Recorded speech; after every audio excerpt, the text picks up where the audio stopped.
না করে আমি কোনোদিন মরবো না। বিষ্ণু ইসলাম আমাদেরকে জানিয়েছেন তোমার জন্য যে রিজিকের বন্দোবস্ত, যেই অ্যালটমেন্ট আছে, সেটা ভোগ না করে, উপভোগ না করে তুমি মরবে না, এবং সেটা আপনি উপভোগ করবেন, আপনার কাছেই আসবে।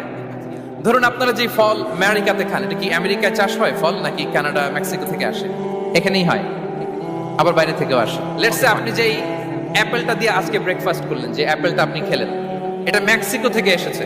ওই অ্যাপেলটা যখন কুড়ি অবস্থায় ছিল, মুকুল অবস্থায় ছিল, তখনই ওটার মধ্যে আপনার নাম লেখা।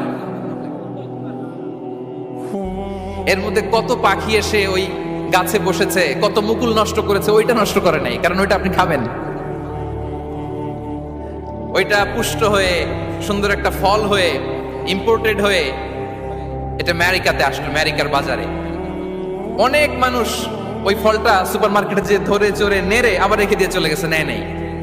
ওইটা সে খাবে না, কারণ ওইটা আপনার রিজিকে